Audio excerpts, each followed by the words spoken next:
Obrigado, eu te apresentei, conversei um pouquinho com o pessoal enquanto a gente aguardava. Professor, é uma honra tê-lo aqui. Obrigado pelo seu tempo.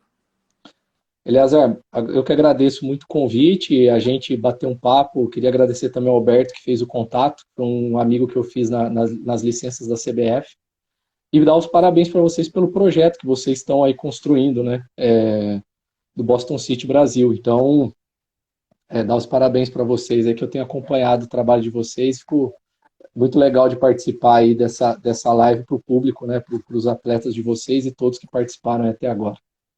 Sim, estamos na mesma região, é o futebol mineiro, né, professor? Então a gente está É. tentando aí acompanhar vocês e nos aguardem, hein? Logo, logo a gente vai estar enfrentando os mesmos torneios. Opa, com certeza é importante. A gente vai falar disso, mas talvez o que falte para o futebol de Minas se desenvolver mais seja isso, mais equipes competitivas fortes. Isso é uma coisa que ficava fazendo falta pelo tamanho do estado, né? Nós vamos falar disso mais para frente Sim, na sim, live. sim, perfeito. O projeto do Boston realmente é chegar entre as grandes equipes num tempo curto, não de maneira louca, vamos fazer isso e que Deus nos ajude, não. Senão que Deus nos ajude, mas de forma planejada e bem estruturada, né, com profissionais muito bem preparados. Professor, a live ela é direcionada para os atletas das categorias de base, para eles entenderem essa retaguarda, o que acontece por trás e alguns aspectos que às vezes no dia a dia do treinamento eles não param para conhecer, ou às vezes não tem a oportunidade porque as coisas vão acontecendo e acabam sendo atropeladas, né? Sim, Então, esse é o principal direcionamento, que também é um conteúdo que a gente não acha na internet. Como é que um jornalista escolhe um jogador para entrevistar? É difícil achar na internet, sim, né? sim. Ou como é que é essa reunião entre os treinadores para falar de cada atleta? Eles também não param para conhecer isso. É isso que a gente está tentando fazer e a gente quer direcionar a sua entrevista hoje nesse caminho, a partir da sua experiência, trazer coisas que no dia a dia para eles é um pouco mais difícil de saber. E alguns professores também, treinadores que estão vindo para começar o futebol profissional, poderem antecipar também um pouquinho essas experiências através da sua narrativa. Ok, professor? Sim, com certeza. Vamos falar de tudo isso, sim. Muito bom. Professor, você já teve experiência em grandes clubes aqui em São Paulo, Corinthians, Palmeiras, agora no Atlético Mineiro também. Quisesse contar um pouquinho da sua carreira, apesar que eu já adiantei bastante, mas para os atletas poderem saber de você, fique à vontade. É, eu acabei, né, Eleazar, eu tive que fazer um caminho, sempre fui apaixonado por futebol, tentei ser atleta profissional ali até uns 17 anos, mas vi que meu caminho realmente era, se eu gostasse de futebol, eu ia ter que trabalhar com outra área. Fui estudar, fui me preparar e trabalho com futebol, assim, desde as escolas de futebol, onde eu trabalhei há 20 anos, né? Entrei para a categoria de base faz uns 13 anos, mais ou menos, que eu trabalho com categoria de base. Tive período em profissional nesse tempo, né? Tive na equipe profissional do Guarani nesse período, como auxiliar.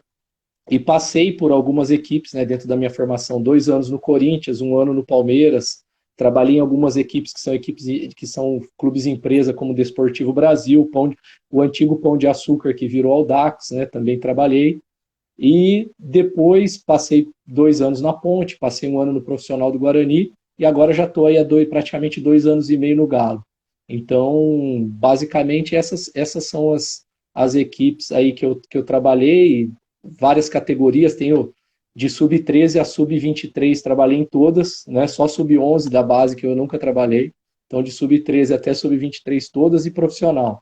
E cargos também, início fui preparador físico, já tive como auxiliar, cheguei a ser analista de desempenho bem rapidamente e sou treinador desde 2012, né? Então, essa é a trajetória. Perfeito, professor. Então, uma trajetória bem ampla, vamos tirar o máximo proveito. Vou tentar enxugar tudo que a gente puder aqui, ok? Pode ser que Tá saia algumas legal? perguntas que não estão no script, vamos aproveitar seu conhecimento, um abuso dentro de uma live. Professor, tem toda essa carreira entre grandes equipes e equipes menores, a gente nota uma diferença muito grande na parte física, principalmente, né? Quando a gente vê um campeonato, por exemplo, sub-17 de uma equipe aqui em São Paulo, um campeonato paulista, também o Mineiro, imagino que seja igual, e ver uma equipe do Palmeiras contra uma equipe talvez do ABC, a gente nota uma diferença física muito extrema.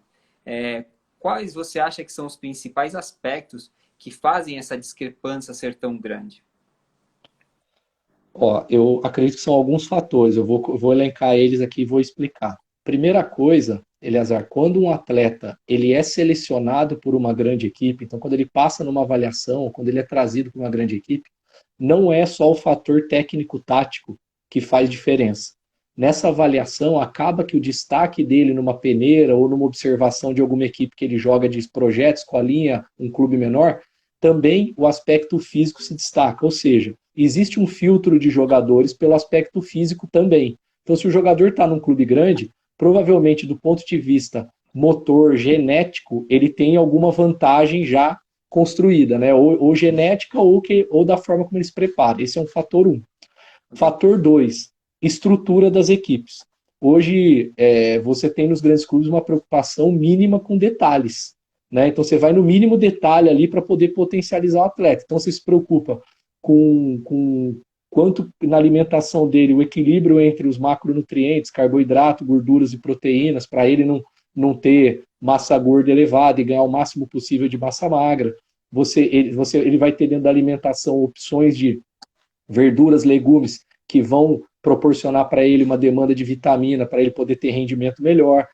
A fisiologia está sempre preocupada com suplementação disso, então ele tem acesso à suplementação. Isso, em médio e longo prazo, vai gerando muita diferença. Então, os clubes que não investem nisso também fazem muita diferença. E o terceiro fator é o compromisso individual do atleta com o aspecto físico dele, que tem a ver muito com orientação. Então, mesmo que o atleta, às vezes, esteja num clube que não tem acesso a isso, se ele estiver bem orientado e tiver minimamente com capacidade de compensar isso, de se alimentar melhor, de cuidar-se melhor, ele vai conseguir compensar tudo isso se cuidando. Então, por exemplo, um atleta que quer ser um jogador profissional não pode ter uma ingestão de bolacha recheada em excesso, ele não pode ter uma ingestão de pizza em excesso, ele pode ingerir, mas não pode ter um excesso disso, ele tem que saber e ser orientado, né? O ideal é que todo clube tenha cardápios e que tenha sugestões para o atleta ingerir tanto dentro como fora do ambiente de clube. Uma coisa que a gente tem tido muita dificuldade na base, eu vejo com famílias mal educadas para alimentação esportiva. Então, às vezes o atleta treina no clube, mas o pai ou a mãe são excelentes cozinheiros. Só que eles cozinham totalmente sem critério esportivo, eles cozinham por critério de sabor. E aí o atleta em casa, ele come muita coisa calórica. E aí não adianta, todo o trabalho que você faz no clube acaba sendo perdido quando ele está em casa. Então, tudo isso precisa estar amarrado, esses 3 fatores, para o atleta poder ter um rendimento físico alto, mesmo que ele esteja num clube grande, porque mesmo o clube grande sofre com atletas acima do peso em alguns casos. São poucos, mas a gente sofre. Muito importante o que você falou. Todo trabalho feito no clube é ido por água abaixo. É desperdiçado quando não se tem um acompanhamento de casa. Isso é vital, porque às vezes o pessoal fala, mas chegou no clube, parece que engordou, só ganhou força, mas não ganhou técnica. Às vezes o problema não está no clube, está em casa, está fora, está no jogo com os amigos. O treinamento individual sem assessoria também, né? Então, assim, Sim. tudo isso é jogado no lixo, é uma frase que eu deixaria muito bem marcada. Ou seja, tudo que se faz na base, se não for acompanhado com a retaguarda de casa, é jogado no lixo. Cara, isso é fantástico, isso tem que ser preservado mesmo, professor. Ô, Eleazar, nós temos que lembrar o seguinte, os nossos atletas, né? Eles são jovens, são adolescentes, estão em formação, mas eles não são normais. Se eles quiserem ser normais, eles têm que optar por carreiras normais. E o futebol em alto rendimento não é para quem é normal. Então ele vai precisar ter uma disciplina e vai ter que fazer escolhas na vida diferente dos amigos dele da mesma idade que não escolheram isso. Então ele não pode ter a mesma alimentação do amigo dele da escola que joga videogame no período da tarde, porque ele treina. Então ele tem que ter uma preocupação diferente com isso. E isso faz muita diferença, porque o seu corpo ele é construído em cima daquilo que você coloca para dentro. Então é o que vai substituir ali seus tecidos musculares, tecido ósseo, os ligamentos, a recuperação de ligamento, a recuperação muscular, a sua predisposição para o dia seguinte você está recuperado, é o que você jogar para dentro do seu corpo. Então não tem, é meio que uma coisa meio matemática, né? Não é uma coisa de achismo, né? Se você não estiver controlando, você vai pagar o preço. Não é discurso de pai e de mãe, né? Você tem que comer direito. Não é. Não, não é suficiente. Nós sempre falamos, exatamente. o atleta ele já é profissional de forma antecipada. Isso é cruel com a infância do aluno, do atleta. Ok, mas é uma escolha dele, da família. É uma escolha. Respeitar. E a hora que ele aceita, a gente tem que dar o melhor e exigir o máximo, né? Eu só colocaria entre parênteses também a necessidade do sono, que é onde o organismo se recupera plenamente, é um descanso pleno, né? Então, não é uma falácia o comer e dormir bem no caso dos atletas, são pessoas diferentes. Professor, dentro dessa diferença entre parte físicas que a gente vê entre clubes grandes, a gente também nota que há características de futebol diferentes de acordo aos locais, de acordo ao país, de acordo ao biotipo que cada país também oferece na sua cultura. Mas falando aqui do Brasil, das suas duas grandes experiências, São Paulo e Minas Gerais, qual a diferença do futebol de base entre esses dois estados? Porque tem muito jogador de Minas que sonha com vir jogar aqui em São Paulo, mas tem muito jogador de São Paulo que sonha com ir para Minas e poder fazer lá. Então, mas qual que é a diferença entre esses dois estados na categoria de base? Bom, a primeira grande diferença, o Campeonato Paulista Sub-15 e Sub-17, num ano normal, né, nós estamos num ano de exceção, então a gente não pode basear por 2020, vamos falar de um ano normal. Ele inicia com mais de 70 equipes, cada categoria. O Campeonato Sub-15 e 17 começa com 15 equipes. Só para você ter uma ideia, e Minas Gerais é o estado no Brasil com o maior número de cidades, ou seja, potencialmente ele teria espaço para criar muitas equipes. Óbvio que tem uma questão econômica, né? O estado de São Paulo consegue ter mais equipes também por uma questão econômica, consegue ter um interior do estado mais desenvolvido economicamente, e isso, Eleazar, tem impacto direto no nível do campeonato. Então, enquanto em São Paulo você vai ter ali, você vai fazer jogos muito equilibrados contra 15, 12, 15 equipes, em Minas você talvez vai fazer jogos equilibrados contra 3 ou 4 equipes. Então, isso faz diferença para o desenvolvimento do jogador. Em relação ao perfil, biotipo, de jeito de jogar, eu vejo que isso, com a globalização, com a captação das equipes sendo muito agressiva, faz pouca diferença hoje, porque, por exemplo, lá no Galo a gente tem um grupo de atletas alojado muito grande, então poucos são realmente de Minas Gerais, né? E você vai ter a mesma coisa, você vai ter atletas vindo de São Paulo para jogar nos clubes de Minas, grandes, médios, ou ter oportunidade num clube que vai dar projeção para ir em Minas. Você tem o caminho inverso, às vezes o jogador sai aqui do Galo, sai do América e vai jogar na Ponte Preta, vai jogar num clube lá de São Paulo, né? Quando ele sai. Então esse intercâmbio hoje, ele fez com que as coisas ficassem mais homogêneas. Eu vejo um pouco mais de diferença na competitividade dos campeonatos. Isso sim, um campeonato paulista, ele realmente é mais forte e isso faz com que as equipes de São Paulo consigam desenvolver melhor os seus jogadores, todas elas, pelo nível de competitividade. Uma outra coisa que também Minas pega, que é uma questão geográfica, as viagens. As viagens em Minas, elas são viagens mais pesadas. Em São Paulo você consegue regionalizar mais, por ter mais equipes na mesma região. Em Minas não, você tem que dissipar o campeonato para atender a todos.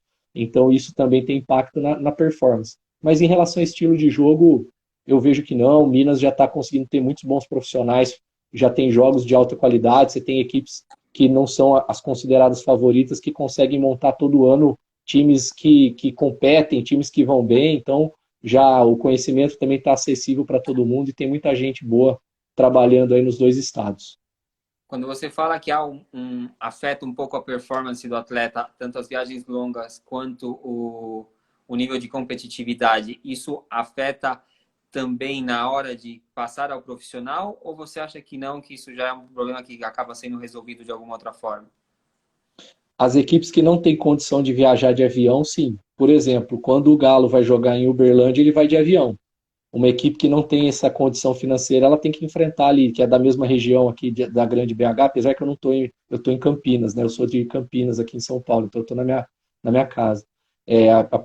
A equipe que ela é da Grande BH e tem que ir até Uberlândia, ela vai ter um deslocamento de 10 horas de ônibus, né? Se ela não tem condição de fazer voo. E outras coisas, você vai jogar em Tombos, por exemplo, é uma logística muito complicada se você não pode ir de avião.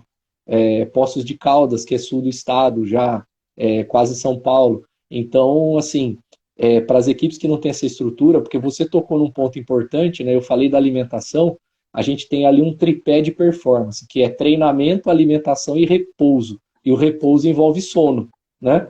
Então, quando eu acabo um jogo de futebol, o ideal é que eu recupere e que eu tenha uma noite de sono muito bem dormida, porque isso vai acelerar a minha recuperação. Se eu não tenho a primeira noite de sono muito bem dormida, após um jogo muito forte, eu prejudico a minha recuperação por dias. Não é a próxima noite que vai me recuperar, eu fico dias em déficit. Então, Quando eu tenho que fazer o jogo acaba ali 6 horas da tarde, num domingo ou num sábado. Daqui 2 horas eu estou pegando o ônibus para viajar nesse ônibus voltando, né, para a minha cidade sede. Isso tem impacto direto no meu rendimento nos próximos treinos e, consequentemente, nos próximos jogos. Fantástico, fantástico. Isso é muito bom. Então, quem tem a possibilidade de ter esse tripé tem que aproveitar o quanto antes. Professor, vocês estão com um projeto que é fantástico, você sabe, essa categoria praticamente exclusiva para o traspasso do atleta ao profissional, né? Não é da base ao profissional, porque vocês acabam pegando alguns meninos ali, alguns atletas que já estão com 23, que já saíram da base, mas acabam Sim. estando nessa transição, né? Porém, os clubes também têm interesse na venda de jogadores e nossos atletas sempre estão preocupados com o contrato, com a compra e venda de atletas. Dentro desses grupos, das categorias de base, vocês dividem de alguma maneira, por exemplo, este grupo ou este atleta tem um perfil Europa, então ele vai treinar desta maneira. Esse a gente quer profissionalizar no nosso clube, então a gente precisa inserir mais esses aspectos. Este outro nós queremos abarcar o mercado latino-americano, simplesmente nacional. Existe essa subdivisão, essa separação por grupo de atletas para prepará-los para o profissional? Olha, Eleazar, eu já trabalhei em clubes que faziam isso. Os clubes empresa, geralmente, eles têm bem isso mapeado, né? Mas nos grandes clubes, é muito difícil você falar em formar o jogador para vender. O discurso dentro do clube é de utilização. Mesmo que a gente saiba que nem todos vão jogar na equipe principal e que talvez um negócio mediano para um jogador é melhor do que perder aquele jogador, porque ele não vai jogar e eu vou acabar dispensando ele, então é melhor fazer. Mas no início lá do processo, quando você está planejando, você está sempre olhando para a equipe principal. Eu acho que é difícil julgar se isso está certo ou errado, porque tem um fator político dentro dos grandes clubes e é difícil você conseguir criar um discurso de que você está fazendo a base para fazer dinheiro. Pode parecer algo que pese contra a filosofia ou contra o tamanho do clube, que ele não se sinta confortável para ter esse discurso. Mesmo que lá na ponta do processo você vai negociar o atleta antes dele estrear na sua equipe principal. Então, nos grandes, geralmente o discurso é se vai jogar, se tem projeção para a equipe principal e quando. Se é com 17, com 18, com 20, né? Ou se precisa de uma equipe de transição, como a gente estruturou lá no Galo, para poder dar mais um tempo para o desenvolvimento desse atleta. Perfeito. Talvez eu possa ir um pouquinho além, professor, e dizer que sim, ó, o interesse do clube sempre é vender o atleta, utilizá-lo e depois vender ou utilizá-lo e comercializá-lo de forma de marketing. Eu sei a Sim, sim. responsabilidade de falar isso, mas é por isso que eu tomo essa liberdade de às Não, vezes, né, concordo talvez com aquele você. discurso realmente bem contra o mercado, né, ele vem contra talvez a boa imagem de um discurso Isso, institucional, porém a finalidade de todos os clubes e dos atletas também. Então não é um negócio contra, né? Porque o atleta também quer ser claro. explorado comercialmente, até porque isso traz um retorno para ele. E isso que eu falei, Eleazar, na verdade é um discurso enquanto esse atleta está na formação, porque a gente sabe que ele vai ter que dar retorno técnico e depois o negócio é o próximo passo. Depois que ele der retorno técnico é a venda, porque uma Sim. grande parte da receita dos grandes clubes vem da venda de jogador. Isso é inegável, né? É que não é um discurso muito bom de se ter, porque se você pensar em sócio torcedor, no que a torcida tem como imagem, identidade com a equipe, não passa uma imagem favorável para o torcedor num grande clube de massa, como é Corinthians, como é o Palmeiras, como é o Galo, como era a Ponte Preta. Não passa uma imagem se você falar que você está formando para vender. É óbvio que lá no final isso vai acabar acontecendo se esse jogador tiver destaque. Mas o ideal é que você sempre pense que esse atleta vá ter desempenho técnico para vender seu segundo passo, consequência disso. Até porque o torcedor ele quer ver aquele futebol mais alegre de um menino mais jovem, né, professor? Dentro desse Sim. projeto que vocês têm, nós temos um formato no Brasil que às vezes desfavorece um pouquinho essa transição, justamente, que é do menino de sub-20 ao profissional, fica ali um certo vácuo, que é o mesmo que se discute entre a 17 e a 20, que são 3 anos de diferença, né? Porém, nós temos algumas competições internacionais, as Olimpíadas Sub-23, com alguns convidados mais velhos, etc. Você acha que o modelo do Brasil, sem campeonatos diretos, grandes, ligado à categoria Sub-23, ele favorece ou desfavorece essa transição ao profissional? e se seria necessário mudar ou não, professor? Bom, o que tem acontecido é o seguinte: a gente teve campeonato de aspirante nos últimos anos, esse ano nós não teremos. Com certeza, essa pandemia vai ter um impacto negativo, porque é uma categoria que vinha sendo criada, ela vinha sendo valorizada, e você vê, o Bahia já desmanchou o Sub-23, o Inter tinha desmanchado há 3 meses atrás, talvez tenha o Atlético Paranaense que ainda está dando uma sobrevida, a gente precisa ver como vai se comportar, né? Então, assim, nós precisamos ver como que o mercado vai ficar, né, Eleazar? Porque vão ter que ter algumas mudanças de enxugamento. E talvez uma categoria dessa que está se estabelecendo agora, pode ser que pague esse preço por não estar consolidada com uma categoria já com um calendário. O que os clubes têm feito é usado alguns jogadores no estadual, né, sub-23, depois disputam o aspirante, e alguns clubes que têm competições, como em São Paulo, que tem a Copa Paulista, eles acabam usando alguns jogadores desse sub-23 para disputar campeonatos desse tipo, né? Então, em São Paulo, porque são competições classificatórias para a Copa do Brasil, para equipes que não têm calendário no brasileiro. E outros estados, o Rio Grande do Sul tem, Minas tem, o Rio tem, então eles acabam utilizando esses jogadores depois, então as equipes meio que se organizam para criar um calendário ali para eles. Então é isso, eu acho que é uma coisa que ainda está se consolidando, ela pode ser importantíssima para o nosso mercado, porque eu vejo que hoje na formação é um grande gargalo essa projeção do jogador para a equipe principal, porque muitas vezes é um atleta que teve destaque na base, não é um fenômeno, mas ele vai atingir um bom nível, mas aos 21 anos, 20, 21, ainda ele não tem esse nível que ele vai atingir aos 24, 25. E aí o clube se desfaz desse jogador e traz um de 26, 27 contratado, que na verdade não é melhor do que o que ele mandou embora será daqui 4 anos. Só que como que ele faz para manter esse jogador por 4 anos sem jogar? Ou jogando muito pouco? Então, esse tipo de situação precisa ser melhor estruturada nos clubes. Porque o jogador vai atingir um desempenho com 24, 25 anos, só que tem um gap aí do sub-20 para essa idade, que se você não... Como que você vai manter esse jogador no elenco?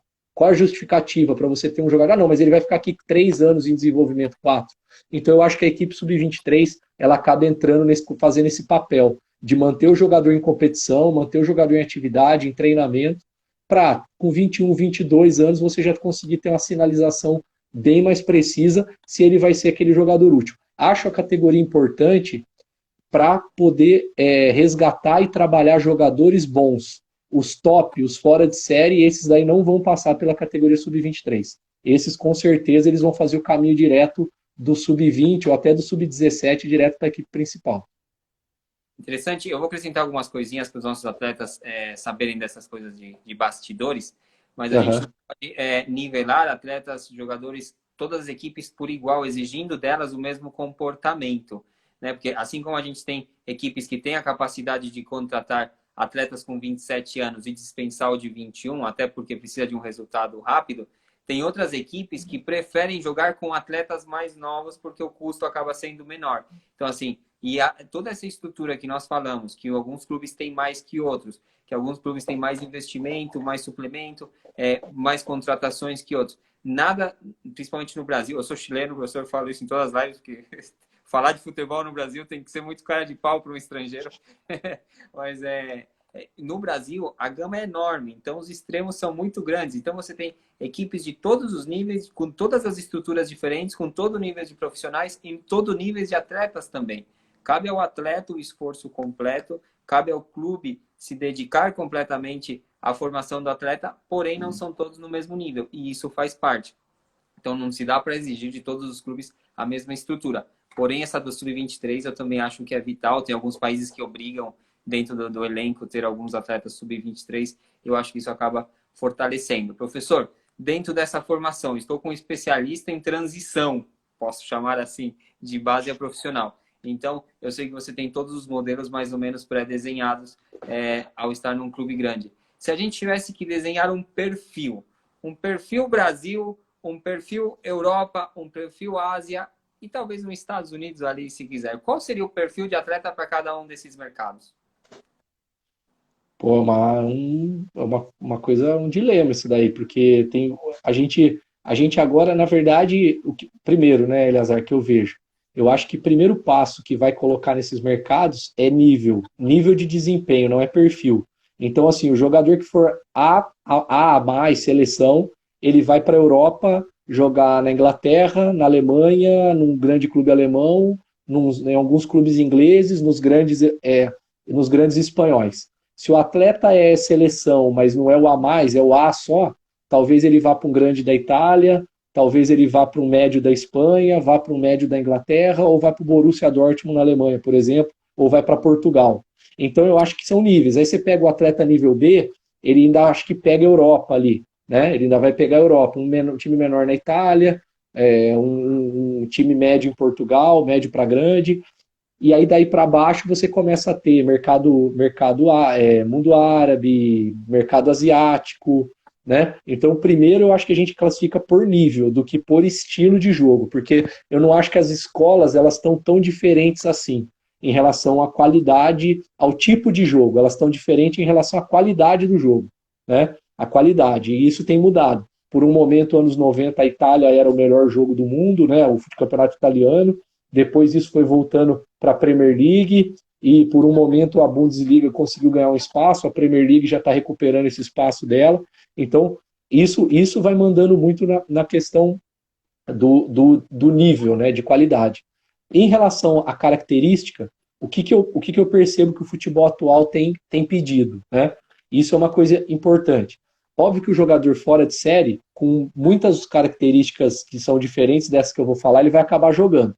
Mas para o geral, para os bons, para aqueles que são muito bons, jogadores que tenham extrema velocidade motora e cognitiva. Então o jogador tem que ser rápido para correr e trocar de direção e rápido para tomar decisão, boa decisão. Então isso tem parecido ser um perfil fundamental para o cara ter sucesso. Então jogadores lentos, eles têm que ter uma técnica e uma capacidade de tomar decisão absurdamente alta para sobreviver no alto nível. Senão ele vai ser engolido por um jogador rápido mediano, que vai conseguir compensar o erro dele com questão física, né, com compensação física. Biotipo, então, para jogar o jogo que se joga hoje, que percorre-se ali entre 11 e 12 quilômetros por jogo, com 80, 90, 100 sprints, dependendo do GPS que você utilizar, ele vai te dar uma medida, né? Dependendo do corte do GPS, você não pode ter jogadores pesados. Então, ao mesmo tempo que ele tem que ser veloz, ele tem que ser veloz e leve, né? E aí você vai começando a ver alguns biotipos que vão predominando, para poder não gastar energia para deslocar aquele corpo, porque se ele é pesado, primeiro, ele tem dificuldade de deslocar, ele fica mais lento, e ele gasta mais energia para se deslocar, ele se desgasta mais ao longo do jogo. E a questão da estatura, correlacionando com tudo isso. Então, se você consegue, dentro disso, ainda ter um jogador de uma estatura acima da mediana, ele vai conseguir ter mais destaque, porque você vai ter um biotipo melhor, pernas mais longas para percorrer espaço, e você vai conseguir ter mais jogadores em campo com vantagem em duelo aéreo, que é uma coisa que é importante, porque às vezes você tem um time extremamente técnico, mas você vai para jogar jogos em que vão te propor um jogo aéreo, de primeira e segunda bola, ou você vai perder o jogo na bola parada. Então você precisa ter um equilíbrio entre tudo isso. Então esses perfis, eu vejo que eles estão tendo um sucesso. E aí o que define o mercado é aquilo que eu falei no início, a qualidade. Entendi. Perfeito, professor. Muito bem. Vou ser um pouquinho polêmico aqui com você. A partir da sua resposta. A partir da sua resposta. A e B, Europa e Brasil. Eu vejo que o Brasil conseguiu melhorar. Então, por exemplo, hoje você tem jogadores na equipe do Flamengo, e aí juntos na equipe do Flamengo, e espalhados em algumas outras grandes equipes, que são nível A na Europa. Talvez o A mais não, nenhum que seja A mais. Né? Porque aí quando a gente fala mais, eu estou falando daquele cara que ele é seleção brasileira incontestável. É o Neymar em grande fase, é o Casemiro em grande fase, é o Alisson em grande fase. Esse cara não vai jogar no Brasil. Alguns As podem ainda estar no Brasil, agora é difícil eles estarem juntos. Por exemplo, o Flamengo conseguiu juntar alguns que talvez sejam A, né, que tem possibilidade de ser convocado para a seleção, como o Bruno Henrique, o Gabriel, o Rodrigo Caio, né, são jogadores, o Gerson, são jogadores com potencial de estar na seleção, não são incontestáveis, mas estão juntos. E aí você tem outros clubes que às vezes tem um desses jogadores, dois, né? Mas em geral, assim que o jogador tem a possibilidade, ele tem ido para outros mercados. Nós temos hoje muitos clubes no Brasil, é que isso acaba não sendo muito falado, né? Apesar de às vezes vazar uma notícia ou outra, mas muito jogador trabalha em vários casos com o direito de imagem atrasado, coisa que ele não vai sofrer em outro país, né? Então ele prefere estar em outro país. A gente sabe que a valorização do dólar impacta direto na valorização do euro. Então hoje, se o jogador está na Europa, ele está ganhando em euro, ele ganha 6 vezes em reais o que ele ganha em euros. Então, se ele fechou um salário de 100 mil euros há 2 anos, hoje ele ganha 600 mil reais, que na época era 400, quer dizer, ele teve um aumento aí de quase 50%, simplesmente por causa da valorização da moeda, em relação à nossa moeda, né? Então, tudo isso impacta muito para o jogador, para a gente não conseguir ter o A que a gente produz muito ainda, Eleazar. Eu não concordo com quem fala que a gente deixou de formar, a gente produz muito jogador, muito mesmo, né? Muito jogador O futebol bom, brasileiro é né? admirado no mundo inteiro. A gente tem projetos na Sim, China, nos Estados Unidos, na Colômbia, no Chile, e onde a gente vai e fala do futebol brasileiro, ele é muito bem avaliado. É que às vezes a gente uhum, menospreza o que tem em casa, né? sim, sim. A gente ainda produz muito. Talvez a gente utilize pouco tempo por causa da questão financeira, econômica, ou utilize mal, né? Porque também nós temos aí a cultura da troca de técnico, ela tem impacto direto sobre a qualidade do jogo no Brasil. Nenhuma equipe vai se construir com cada técnico fazendo 20 jogos, né? Então, enquanto não tiver uma filosofia, uma forma de jogar, todo mundo fala do futebol antigo, futebol mais bonito, futebol melhor. Tem vários fatores, né? Eu não vou discutir isso, mas uma coisa é certeza, que contribuía. Todas as equipes, óbvio que num outro mercado, elas duravam 4, 5 anos, antes delas serem desmanchadas, nos anos 70, 80. Já nos anos 90 a gente começou a ter esse impacto, né, do mercado europeu, tirando muito jogador daqui. E aí depois, em 2001, com a mudança para a Lei Pelé, né, com o fim do passe, isso aumentou ainda mais. Mas assim, no momento que a gente tinha equipes, esquadrões, aí você fala do... Todo mundo sabe que o Palmeiras tinha academia, o Inter dos anos 70, depois o São Paulo dos anos 80, né? Então, assim, o Corinthians do fim dos anos 90. Então, assim, você tinha equipes que se perduravam por um tempo e isso tinha impacto direto na qualidade do jogo. Não dá pra gente cobrar com 3 trocas de treinador por ano. Aí é bobagem até ficar discutindo isso. Sim, a gente falou antes de ontem de um número estatístico aqui, e o Brasil é o país que mais exporta em quantidade, não em proporção, mas em quantidade do mundo, que mais exporta jogadores. Dentro desta transição, professor, vou regredir um pouquinho para a gente poder. A gente chama a atenção do pessoal com adultos, agora a gente volta um pouquinho para a base.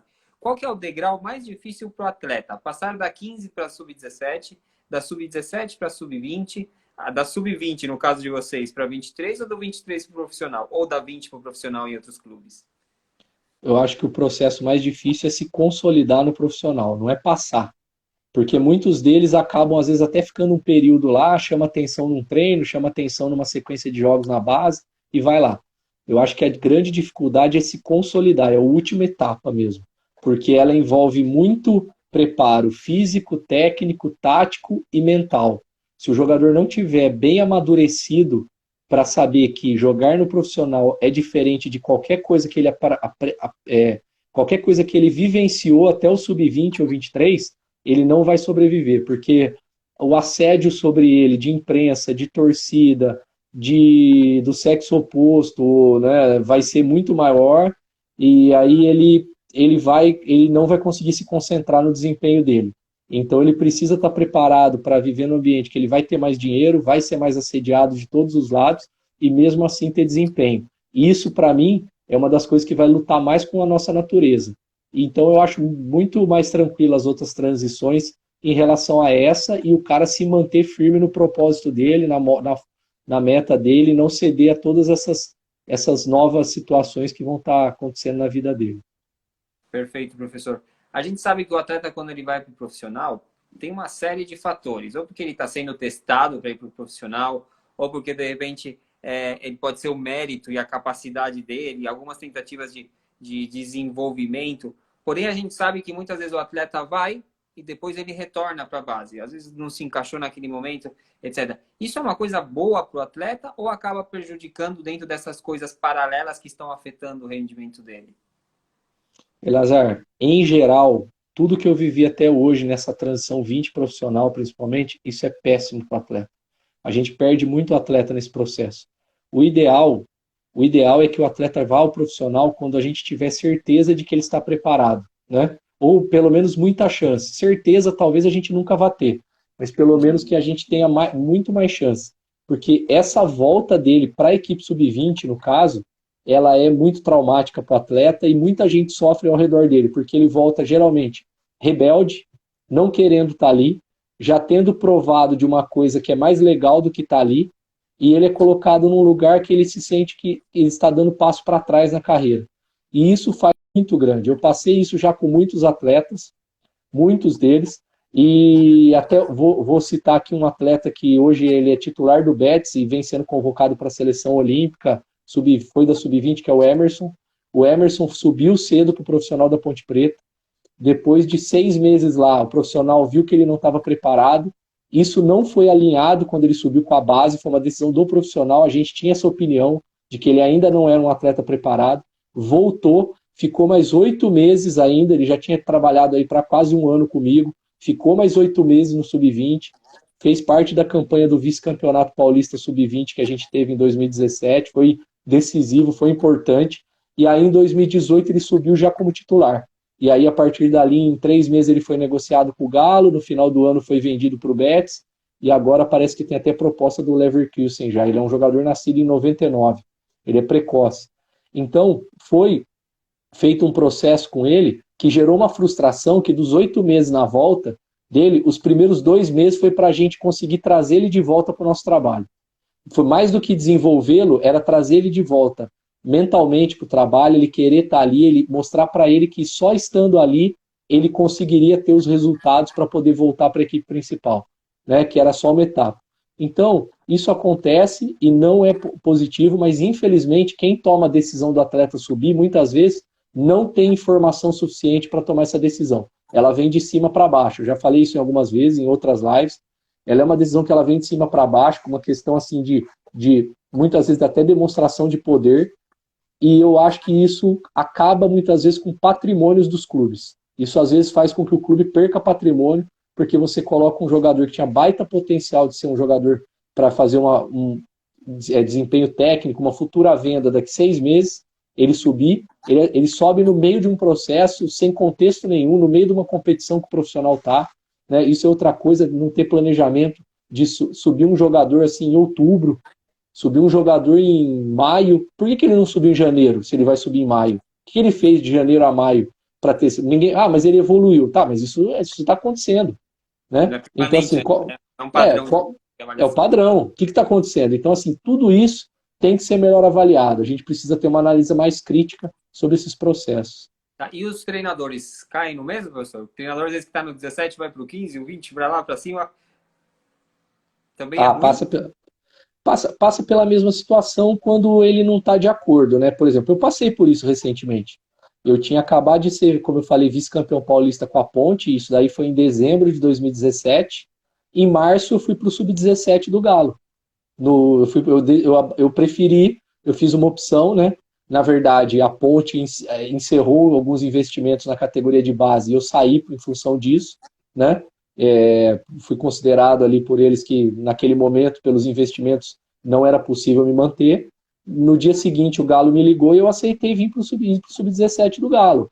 Então, assim, foi uma escolha minha. Então eu fui super motivado e querendo muito estar ali, né? Mas quando isso é contra o desejo do treinador, passa pela mesma situação do atleta, né? Passa pela mesma situação. O atleta sofre com isso, sim. Perfeito, professor. Qual tem que ser a maior preocupação da comissão técnica com os atletas? Aí falando de todas as categorias, de acordo com a sua opinião, claro. Bom, eu não vou entrar, eu acho que eu não vou entrar em detalhe, que eu acho que cada profissional tem a sua filosofia de jogo, de trabalho, né, para ser desenvolvida.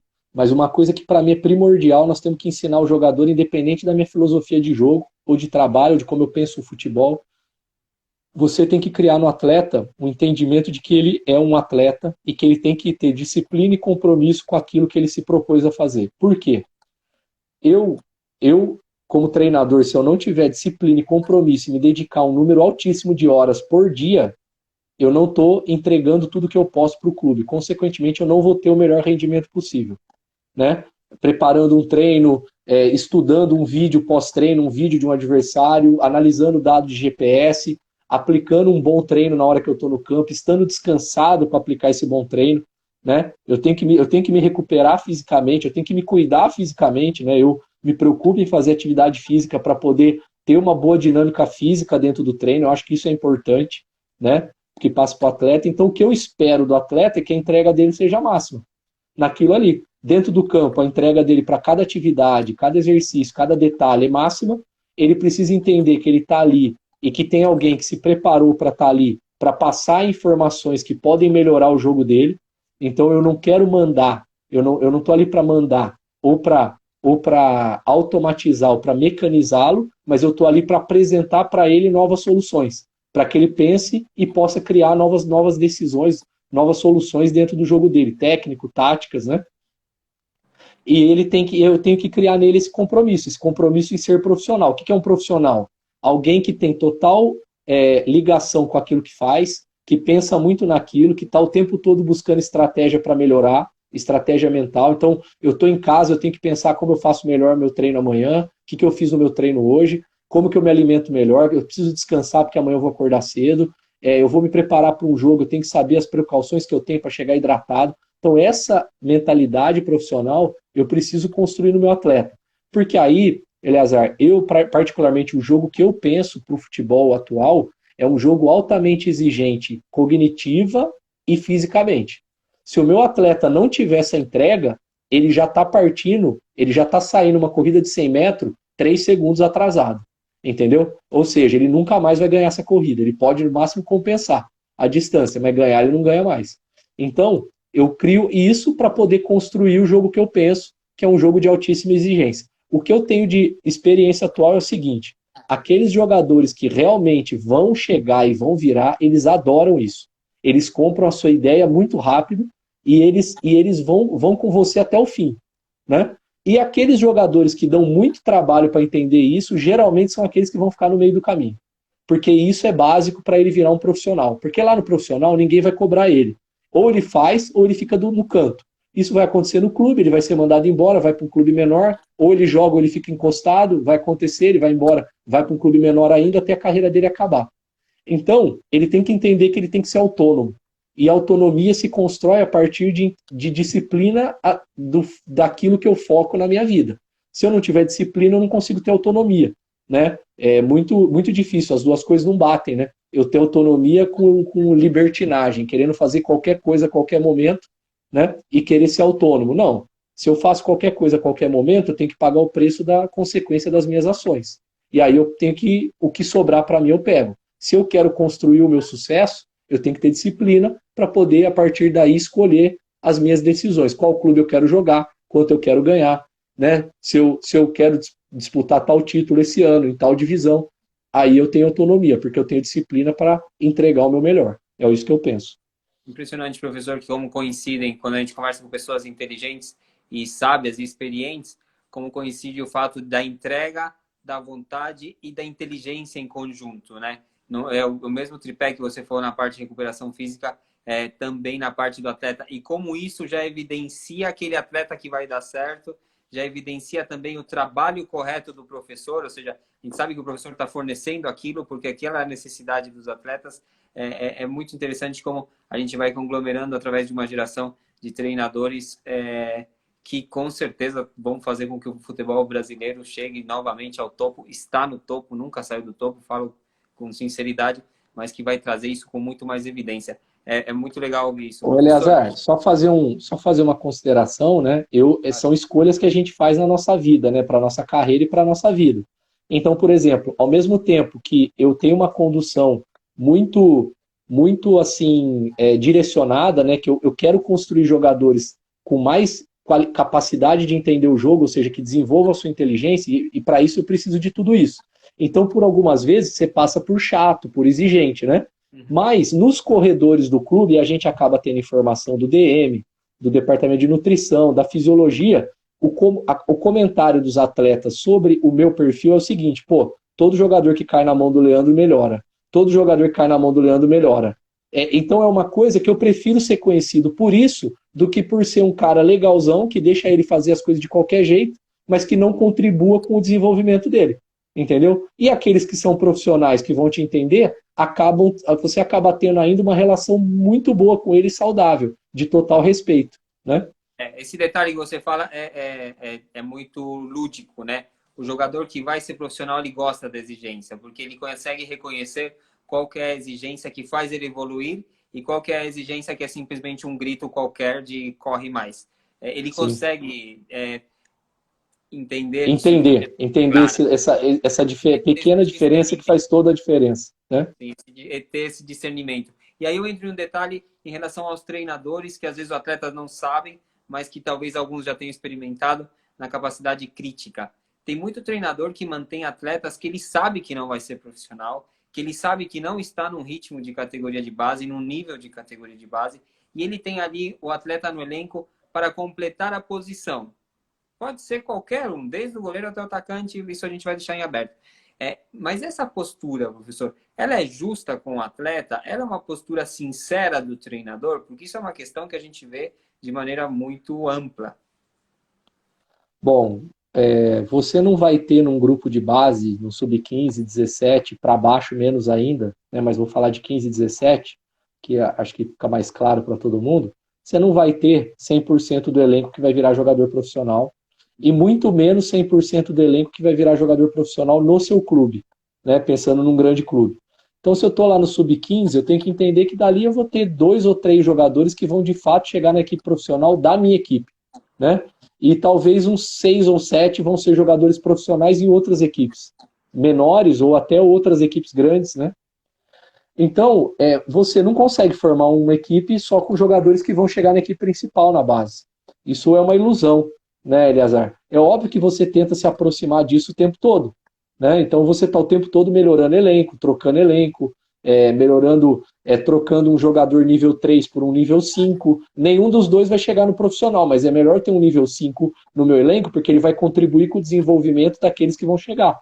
Porque ele vai aumentar a exigência de treino. Então eu tenho que me preocupar em ter um elenco o mais qualificado possível dentro das minhas possibilidades, óbvio, para que eu gere competitividade boa nos treinos, para que os jogadores que vão de fato chegar, e nada está muito definido num sub-15 ou 17, você tem alguma previsão só, para que eles gerem estímulo, gerem competitividade no treino, para criar um treino que vai contribuir com o desenvolvimento desses todos. E nessa massa de jogador, como eu te falei, 2 vai acabar subindo 10, 11 para a categoria seguinte, aí sobe 7, 8, acaba chegando 2, 3 no profissional e os outros vão ser liberados para jogar em outro lugar.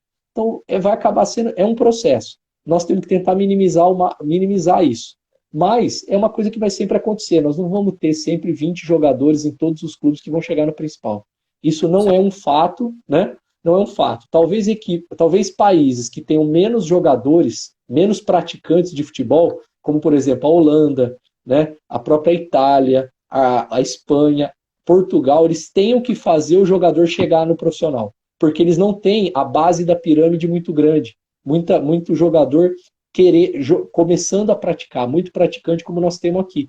No Brasil, a gente ainda tem a lógica do descarte. Não serve, manda embora, traz outro. Não serve, manda embora. Por isso que também a gente ficou muito atrás em relação ao processo. A gente parou de pensar no processo por 30, 40 anos, porque o jogador brotava nos clubes, vinha da rua já com um nível muito alto. Então, a partir do momento que diminuiu, porque o Brasil economicamente cresceu, a partir dos anos 90, as cidades cresceram, acabaram os campos de várzea, nós precisamos melhorar o processo. E começamos a ter menos jogador, menos meninos praticando futebol. Consequentemente, menos jogadores bons batem nos clubes. Precisamos melhorar o processo.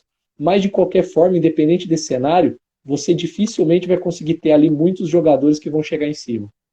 Perfeito. Então, o treinador não pode escolher um elenco só de atletas profissionais nas bases. Os atletas têm que entender que grande parte deles não serão atletas profissionais, portanto, é importante pensar numa alternativa B, que tomara não se concretize. Todo clube quer que todos os seus jogadores sejam profissionais. Sim, e você trabalha para isso. Né? O seu trabalho é para isso. Você vai filtrar, e quando você filtra é para isso. E o seu discurso com eles, eu sempre falo, apesar da gente saber que um percentual pequeno vai chegar, eu trabalho aqui para que todos cheguem. Então, todos aqui têm que trabalhar para chegar. O que vai acontecer lá na frente, a gente deixa para definir daqui 2 anos, daqui 3 anos. Agora aqui nós temos que dar a vida. Todo mundo aqui vai ser titular do Galo, todo mundo aqui vai ser importante, vai buscar ganhar um título brasileiro, vai buscar ganhar um título de Libertadores. Não importa. Se vai acontecer lá na frente, é outro fato. A gente trabalha. mas o erro faz parte do processo por causa de tudo isso que eu falei.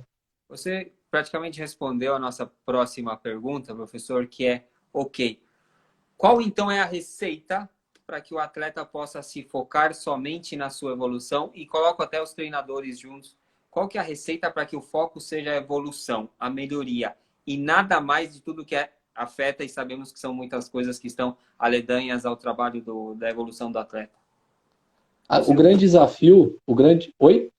O conselho para eles, qual O seria? grande, o grande desafio é que o jogador de futebol, diferente, por exemplo, eu sou treinador, eu serei treinador profissional de equipe principal, tenho ambições grandes, mas eu fui começar a alinhar e traçar minhas metas mais desenhadas, eu já estava formado, eu já estava fazendo pós-graduação, eu tinha 25 anos, 26 anos, quando tudo foi ficando mais claro para eu poder me orientar e traçar passo a passo exatamente o que eu queria na minha carreira. Óbvio que eu sempre estudei, sempre me preparei, mas tudo muito claro aconteceu aos 24, 25 anos. O jogador profissional, ele tem que tomar essa decisão aos 14, aos 15.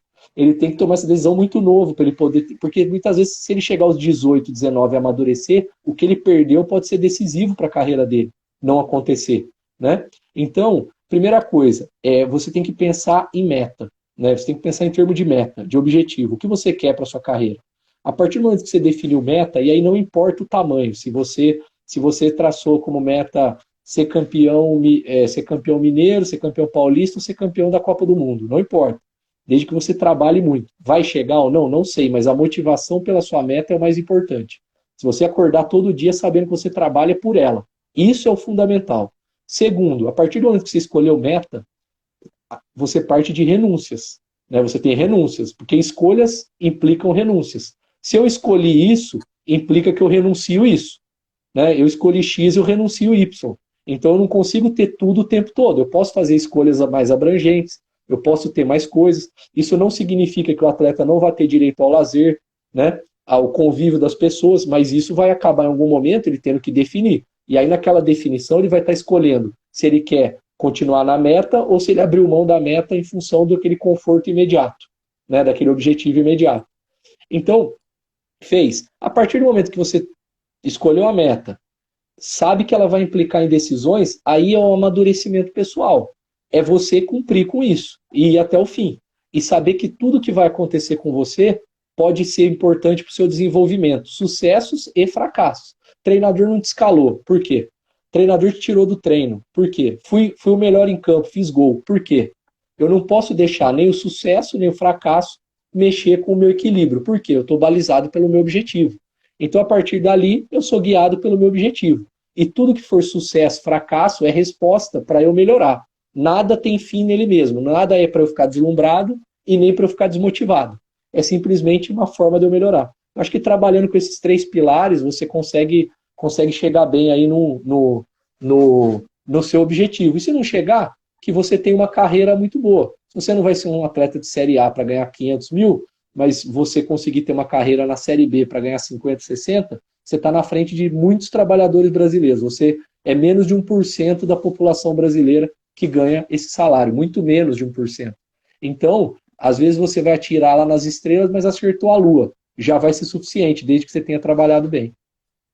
Perfeito, professor. Objetivo, meta, caminho e análise permanente do que está acontecendo no caminho para essa Isso, meta. isso. Fantástico, fantástico. Muito bom. E eu coloco mais um tema de reflexão, sempre fazendo com que os atletas e as comissões técnicas possam pensar. O que o professor Leandro Zago nos colocou aqui de maneira fantástica é justamente que o atleta ele começa desde muito cedo e ele precisa se esforçar muito durante sua carreira. E eu colocaria Isso. outro tema de reflexão. Dentro desse caminho, pode ser que algum desses atletas também se sinta pressionado pela família, pressionado pelo entorno social, pressionado pelo pai, pela mãe diretamente, para ser um jogador de futebol. E tendo tomado uma decisão com 14 anos, tem aos 17 a certeza de que não quer ser jogador e às vezes o medo de não reconhecer ante a família. Também não tenha medo, cara. Eu acho que falar Exato. que sim é uma responsabilidade. Falar que não e encarar isso também é uma responsabilidade. Os dois são extremamente difíceis, só que os dois fazem com que você ganhe tempo dentro da sua preparação. Professor, uma honra falar com caras com essa inteligência, como temos falado com os outros convidados anteriores, Estou mega feliz, agradeço o Boston aqui, o presidente, o investidor, CEO Renato também, Marcelo, o professor Alberto, Clodoaldo, dos diretores, pela oportunidade, porque estou conversando cada vez com caras mais mais inteligentes, não mais um que o outro, senão mais que inteligente que a média, e trazem um grande conhecimento para a gente. Professor, muito obrigado por esse tempo, de verdade, por essa live. Espero ter outras oportunidades de aprender mais com você. Pô, foi um prazer, Eleazar. Agradecer novamente ao pessoal todo, o pessoal do Boston, ao Alberto e a você. Foi uma hora aí muito prazerosa. A gente teve um probleminha no começo, mas depois tudo fluiu bem. E eu vou, só para avisar, queria agradecer a todo mundo que ficou com a gente, os atletas, né, do Boston e todos os atletas que estão com a gente, todos que ficaram com a gente aí o tempo todo. Agradecer por prestigiar e falar para você, eu vou salvar a live e ela vai ficar disponível no meu canal do YouTube. Então, se quiser consultar lá, é tranquilo. Tá? É só entrar, a partir de amanhã de manhã já deve estar online no canal do YouTube. Eu convido todo mundo que está aí para conhecer o meu canal. É escrever Leandro Zago no YouTube, já chega lá, já vai achar meu canal, tem foto minha já na abertura. Eu faço bastante material que está ligado ao jogo de futebol, né? Ao estudo do jogo, então tem bastante coisa, além de entrevista lá. A live vai para lá, tá? Vamos ver, vamos ver. Faltou só o diretor Banner mandar um abraço para ele. É só um, eu não posso deixar passar. Não, mas tem que mandar. Para segunda-feira nós teremos Nelson Simões, que na semana que vem, que é o auxiliar técnico do Fortaleza, do Rogério Ceni, vai estar falando com a gente aqui. Muito obrigado, Zago. Estou nas suas mãos para terminar. Agora você é o que comanda os vizinhos de DJ aí. Um grande abraço para você e para todo mundo. Obrigado, Tá pessoal. Legal, Eleazar. Grande abraço, um prazer. Vou encerrar aqui. Até mais.